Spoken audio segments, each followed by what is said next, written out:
Salut à tous, j'espère que vous allez bien. On se retrouve aujourd'hui dans une vidéo tout à fait estivale puisque aujourd'hui je vais te proposer différentes lectures psycho pour l'été à lire au bord de la piscine, au bord de la plage ou tout simplement dans ton temps libre chez toi tranquillement. Si cette vidéo t'intéresse, d'ores et déjà, n'oublie surtout pas de la liker, de t'abonner si ce n'est pas encore fait, de nous rejoindre sur notre page Instagram. Sans plus tarder, jingle et c'est parti pour la vidéo.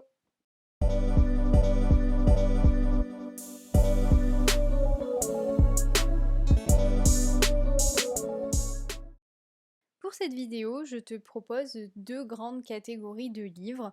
On va se dire qu'en premier, on va parler de livres qui vont être axés, on va dire, psycho, développement personnel, bien-être, etc. Mais qui vont être des livres plutôt détente à lire. Ça va pas être des choses particulièrement poussées ou très théoriques. Voilà, donc on va dire que c'est à mes yeux les lectures qui vont être idéales pour l'été parce que t'as déjà passé une longue année le nez plongé dans les livres de psycho, donc ça peut être sympa de lire des choses un petit peu différentes, un petit peu plus légères peut-être. Donc ça c'est la première catégorie. Et la seconde, on va quand même parler de quelques ouvrages théoriques, enfin, en tout cas des choses que je te conseille et en fonction de ton niveau d'études, donc si tu vas par exemple rentrer en L1 ou si tu as déjà fait quelques années de psycho, on va un petit peu en discuter sur qu'est-ce qui pourrait être intéressant pour toi de lire avant la rentrée.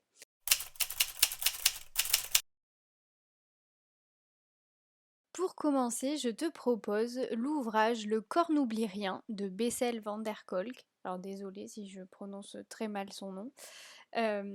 C'est en fait une psychiatre américaine d'origine néerlandaise et en fait elle est spécialiste du syndrome de stress post-traumatique. Donc elle est d'ailleurs professeure de psychiatrie à l'université de Boston et elle a fondé un centre justement spécialisé dans le trauma.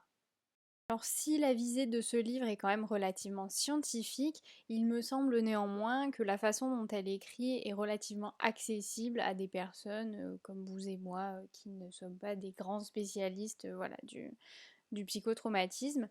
Et du coup, il a été pensé pour expliquer un petit peu les conséquences des traumatismes. Donc vraiment, qu'est-ce qui va se passer dans le cerveau quand il est face à quelque chose qui fait effraction, donc qui va causer le trauma, et pourquoi du coup c'est si difficile finalement d'arriver à surmonter ces traumas tout simplement. Du coup, elle va aussi présenter quelques techniques, voilà, pour aider les personnes qui en souffrent. Enfin, en tout cas, je trouve qu'il est plutôt bien écrit et que, si ça t'intéresse de lire au sujet du trauma, mais que, tu n'as pas forcément envie d'aller lire tout de suite des ouvrages très, j'allais dire très lourds, mais très riches d'un point de vue, peut-être neurologique, scientifique et cetera. Ça me semble être une plutôt bonne option. Il est d'ailleurs assez connu, hein, ce livre, et il est sorti il n'y a pas si longtemps, il me semble que c'était 2018, quelque chose comme ça. Depuis, il a reçu de plutôt bonnes critiques et très franchement, je l'ai trouvé très sympa. Alors voilà pour ma première proposition. Impossible pour moi de ne pas vous parler de ce livre. Si tu nous suis depuis un petit moment, tu sais peut-être que j'avais beaucoup aimé eh bien, le lire et j'ai même fait gagner ce livre à l'une d'entre vous pour notre dernier concours. Alors de ce fait, je vous le représente aujourd'hui. Donc c'est un livre qui est écrit par Moussa Nabati, qui est en fait un psychanalyste, qui est aussi thérapeute et chercheur en psychologie. Et donc, ce livre, est un livre, qui n'est pas spécialement, encore une fois, très axé cette fois-ci sur la théorie et cetera. C'est vraiment, un livre qui va te faire réfléchir, à partir de différents témoignages en fait, sur qu'est-ce que c'est, eh bien qu'être soi. Et donc le bonheur, eh bien c'est pas quelque chose qu'on va aller chercher, mais quelque chose qu'on a au sein de nous. Et donc c'est vraiment un livre, je dirais vraiment très feel good. Pour l'été, je trouve ça super. Et de façon générale, je trouve que c'est un livre qui est plein d'espoir, plein de positivité et aussi qui est vraiment axé sur la quête d'être soi, de s'affirmer, de s'aimer, de se respecter. Ben voilà. Je pense que tu comprends un petit peu le style ses explications, un petit peu le style du livre. C'est vraiment voilà la mise en avant que même si on a aussi des histoires qui sont parfois difficiles, bah, c'est finalement faire la paix avec notre passé, notre histoire de vie qui nous permet aussi de pouvoir véritablement s'incarner, être soi et donc pouvoir ressentir véritablement bah, le bonheur d'être soi. Voilà, la boucle est bouclée. Je te laisse du coup consulter ce livre si ça t'intéresse. En tout cas, moi je l'ai adoré. Si tu fais des études de psycho, il y a fort à parier que tu connaisses déjà ce livre, mais néanmoins je voulais t'en parler aujourd'hui puisqu'il s'agit de L'homme qui prenait sa femme pour un chapeau de Oliver Sacks, donc qui était un médecin neurologue au siècle dernier. Et en fait, ce livre est très très très connu dans le monde entier. Je t'en parle dans cette catégorie, on va dire un petit peu plus détente et pas dans les livres théoriques parce qu'à mes yeux, c'est vraiment pas un livre difficile à lire, c'est même un ouvrage qui a été pensé comme étant un livre bah, de vulgarisation scientifique. Donc vraiment, il est ultra accessible. Si tu aimes bah, tout ce qui va être autour de la neuro et aussi de troubles du coup neurologiques et psychologiques assez spectaculaires et particuliers, voilà, ce sont des troubles souvent quand même assez rares, pas pour tous, hein, c'est pas le cas pour tous les cas que l'auteur décrit dans le livre, mais il y a quand même, on va dire, des pathologies qui sont assez spectaculaires et surprenantes.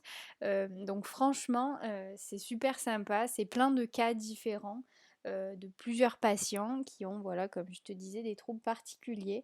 Et je vais pas te spoiler, donc je vais rien dire de plus, mais vraiment, c'est un ouvrage très, très chouette à lire. Surtout si tu aimes ce genre de choses. Il n'y a pas de morale, pas rien du tout, mais c'est juste, voilà, une découverte surprenante de différentes pathologies que peut-être tu pourrais rencontrer si tu travailles dans un milieu plutôt médicalisé et autour des troubles neurologiques. Sait-on jamais? Je te propose enfin un roman.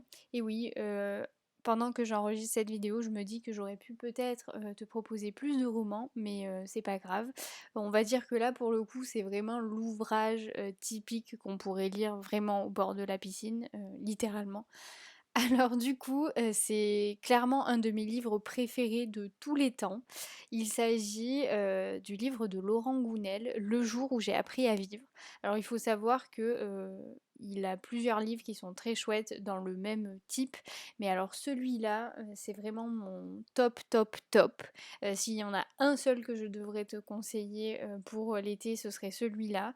Alors c'est clairement le moins axé sur, la psychologie, certainement, et c'est vraiment un livre super sympa avec une très belle morale, une très belle leçon, on va dire, une très belle leçon de vie même, qui va te faire, je pense, beaucoup réfléchir. Et donc voilà, je te mets le petit résumé à l'écran comme tu l'as vu. Et puis on va passer au prochain livre.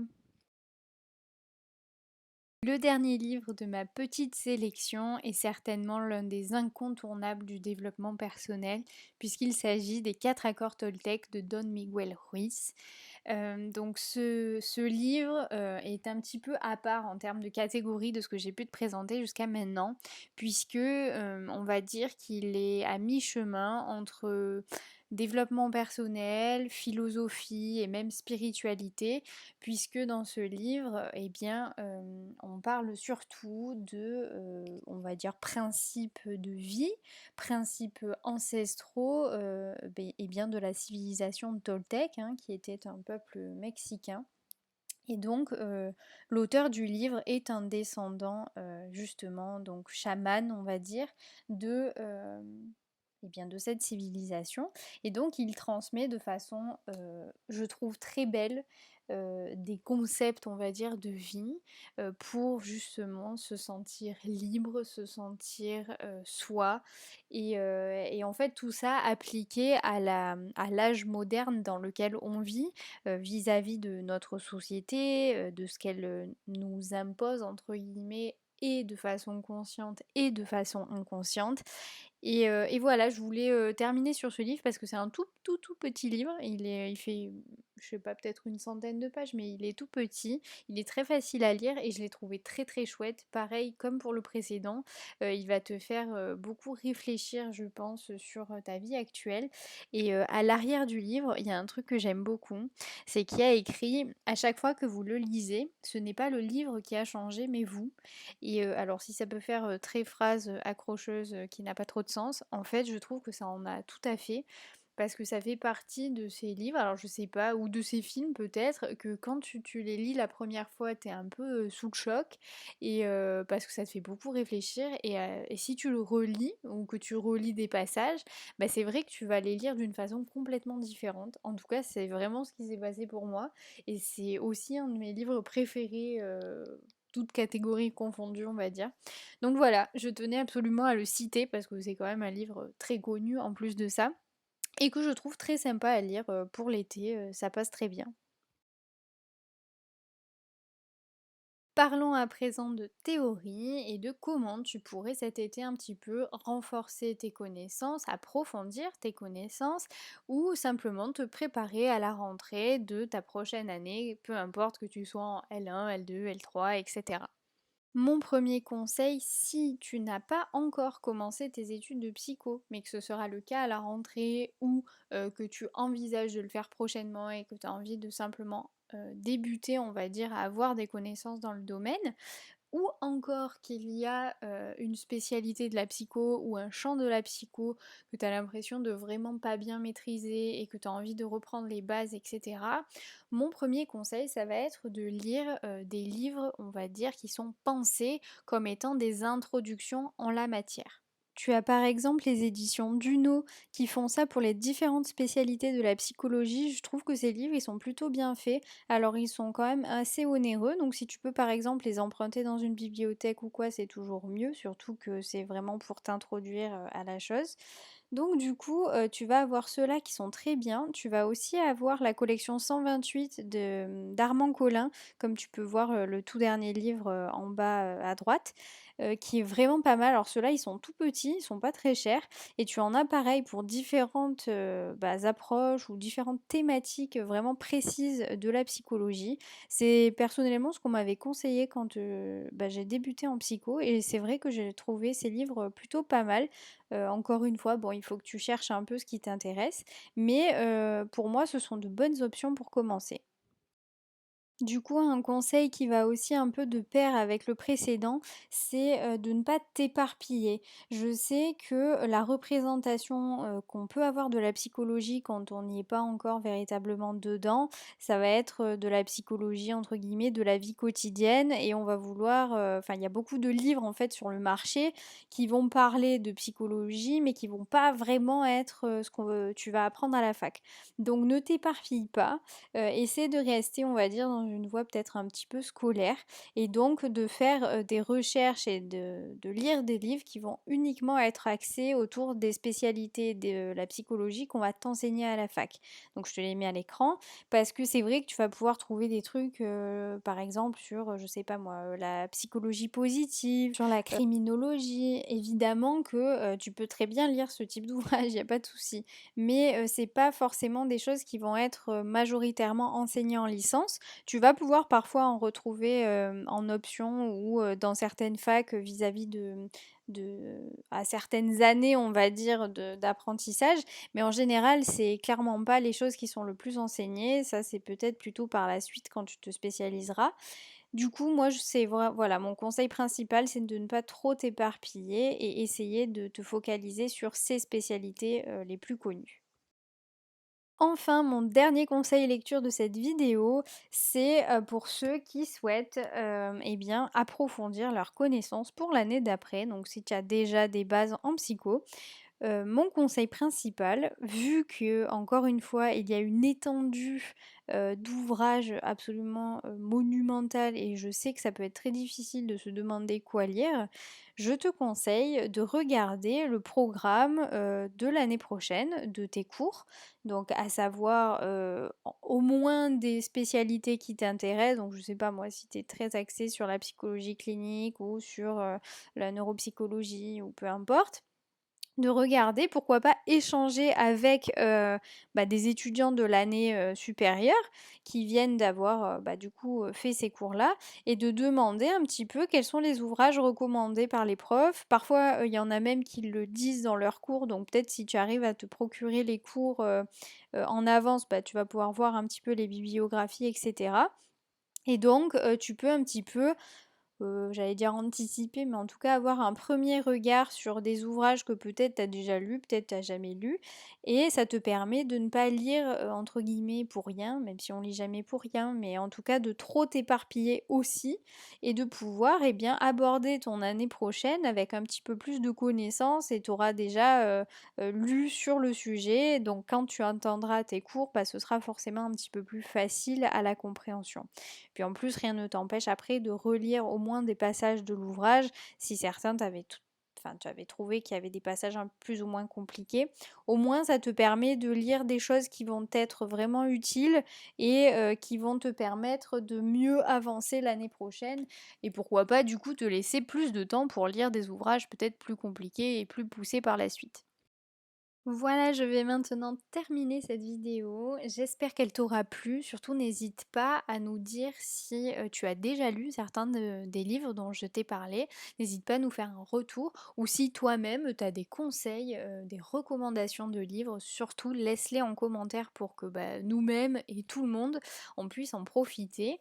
J'espère que ce type de vidéo aussi te plaît. C'est la première fois que je fais une vidéo un petit peu voilà, autour des lectures. Ça fait un moment que j'avais envie, mais c'est vrai que comme je l'ai répété plusieurs fois dans la vidéo, les lectures en psycho sont très vastes. Donc là, c'est pour ça que je me suis dit que quelques lectures sympas et faciles pour l'été, ça pouvait toujours être apprécié. Donc voilà, n'hésite surtout pas à liker la vidéo si elle t'a plu. Et puis je te dis à très bientôt dans une prochaine vidéo. Bye!